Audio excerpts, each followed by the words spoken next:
ಈಗ ಇಷ್ಟು ವರ್ಷಗಳ ಕಾಲ ಈ ರಾಜ್ಯದ ಉಪಮುಖ್ಯಮಂತ್ರಿಗಳು ಕೂಡ ರಾಮನಗರ ಜಿಲ್ಲೆಯಲ್ಲಿ ಕನಕಪುರದಲ್ಲಿ ಹಲವಾರು ವರ್ಷಗಳಿಂದ ಶಾಸಕರಾಗಿ ಆಯ್ಕೆಯಾಗಿದ್ದಾರೆ.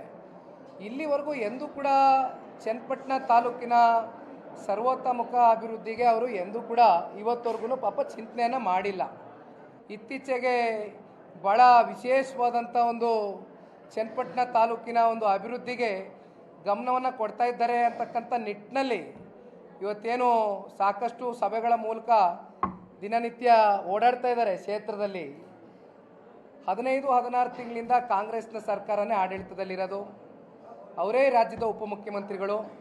ಯಾಕೆ 15-16 ತಿಂಗಳಿಂದ ₹1 ಅನುದಾನ ಕೊಡ್ಬೋದಾಗಿತ್ತಲ್ಲ? ಬೇಡ, ಚನ್ನಪಟ್ಟಣಕ್ಕೆ ಬಿಡೋಣ.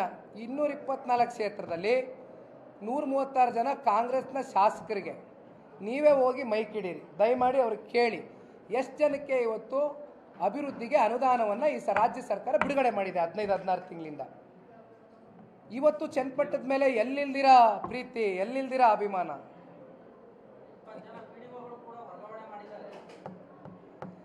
ನೋಡೋಣ, ಇದು ಯಾವುದರಿಂದನೂ ಈ ಕ್ಷೇತ್ರದ ಅಭಿವೃದ್ಧಿ ಮಾಡಲಿಕ್ಕೆ ಸಾಧ್ಯ ಇಲ್ಲ. ಅಭಿವೃದ್ಧಿ ಮಾಡಬೇಕು ಅಂತಕ್ಕಂಥ ಇಚ್ಛಾಶಕ್ತಿ ಇದ್ದರೆ ಚುನಾವಣೆಯ ಬಳಿಕ ಫಲಿತಾಂಶ ಏನು ಬರುತ್ತೋ ಬಿಡುತ್ತೋ ತದನಂತರವೂ ಕೂಡ ಇದೇ ರೀತಿ ಇವರು ಚನ್ನಪಟ್ಟಣದ ಪರವಾಗಿ ನಿಂತು ಅಭಿವೃದ್ಧಿ ಮಾಡ್ತೀವಿ ಅಂದರೆ ನಾವು ಕೂಡ ಕೈ ಜೋಡಿಸ್ತೇವೆ. ಅಭಿವೃದ್ಧಿಗೆ ಯಾವತ್ತೂ ಕೂಡ ನಾವು ಹಿಂದೆ ಹೋಗೋದಿಲ್ಲ.